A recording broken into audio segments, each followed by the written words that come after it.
Ria, I have something important to discuss with you. What is it? It's important. What time are you coming home tonight? I'm out now, so I don't think I'll be home until very late. Can we speak tomorrow? Where are you and what are you doing? I'd like you to come home as soon as possible so that we can talk. It's really important that we talk tonight. But I told you I'm out. Can't this wait? Or better yet, can you speak to Kevin about it? By the way, are you at the house right now? I am. I'll be waiting for you at my parents' house. I want you to come home as soon as possible.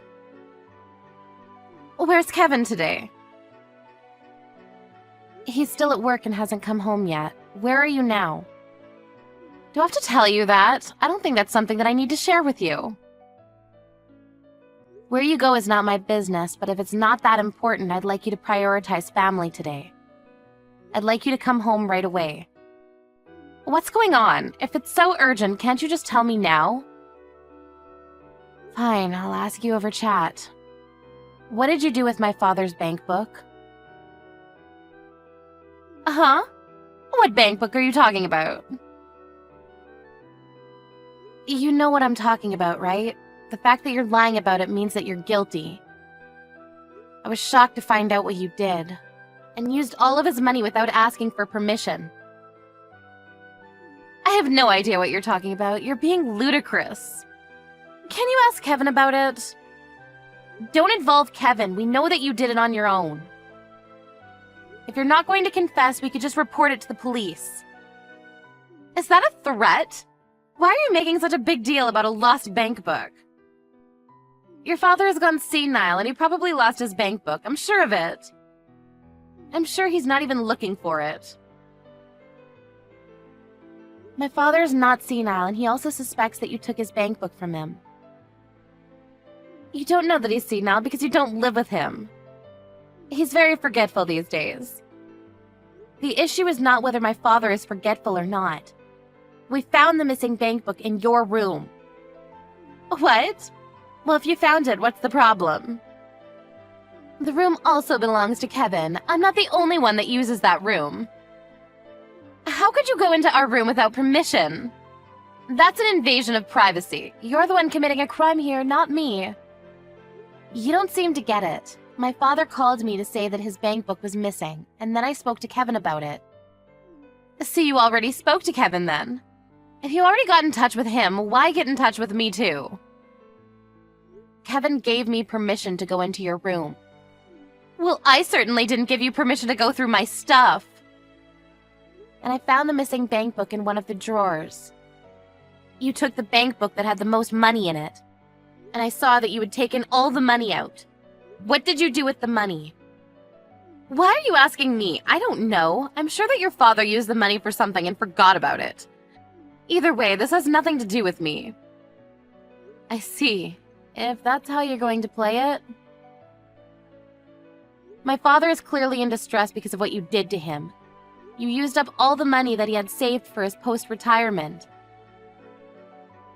How many times do I have to tell you? It wasn't me! Don't blame me. You don't have any proof. You need to calm down. I think you're the one that needs to calm down. The way you write your chats isn't a style that is used by most people in their 30s. You need to grow up a little. My friends tell me that I sound young for my age. I'm sure that they're complimenting me. I don't think they're complimenting you. You committed a crime. Even if you're married to my brother, it's a crime if you take a family member's money without their consent. Why do you think I did it? It wasn't me. Who else could it be? This is serious. You committed a crime. I went to the bank with my father. They told us that a woman had come into the bank several times with my father's bank seal and taken out money from the account. They showed me that person's signature and it was your name on the papers. Oh, so you know then. I didn't think the bank would show the signed papers to anyone. Don't they know what client confidentiality means? Well, the account belongs to my father, so I think he has every right to know who took money from his account. What did you use the money for? Why do I need to tell you that? Your father lives on his own, and it's not like he needed the money for anything.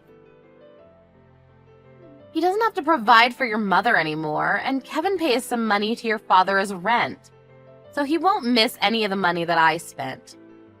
It's not like he can take the money with him when he dies. I was just helping him to make good use of his money. You're not making any sense to me. What I mean is there's no point in having all this money if you're not going to use it. Your father should be thanking me for using his money.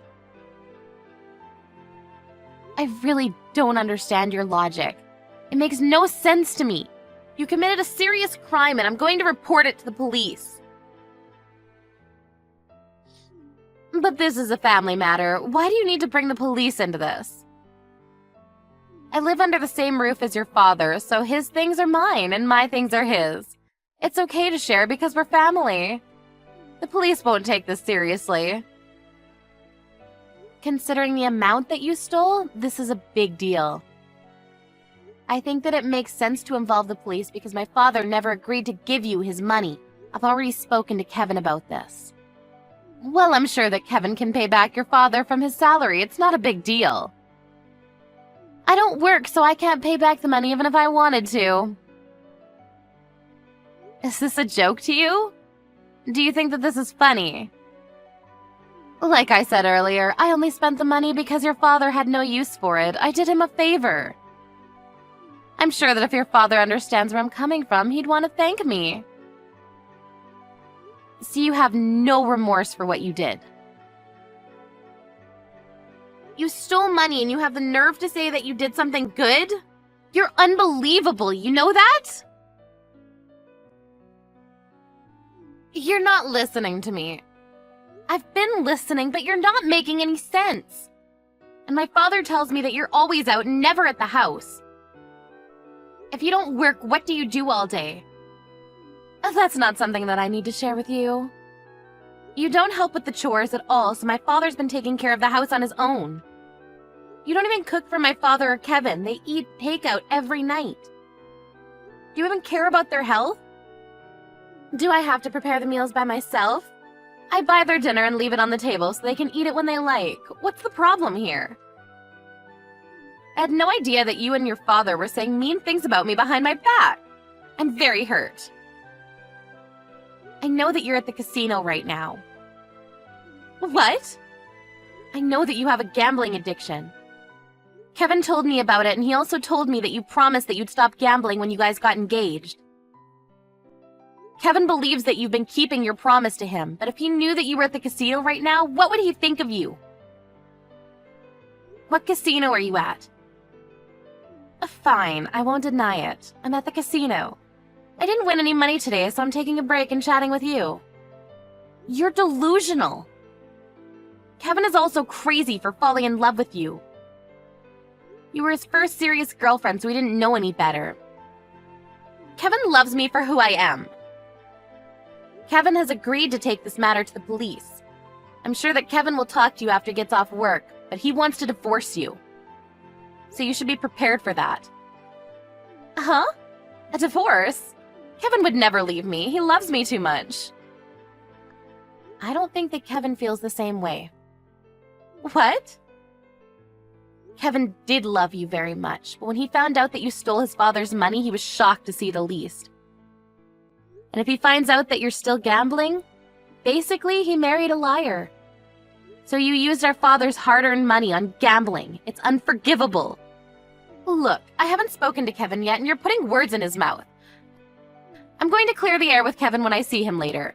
You can say what you want, but I won't believe a word that comes out of your mouth. Right back at you. Yeah, whatever. You can make up all the excuses that you want, but I won't believe a word that you say to me. The only thing I ask is that you return the money that you stole and that you move out of the house. I never want to see your face again. I live there. You can't kick me out of my own house. We can't let you back into the house. You might steal something. I'm going to stay with my father and Kevin tonight, so if you want to try to come home, I won't let you in. Why don't you sleep outside, you ungrateful bitch?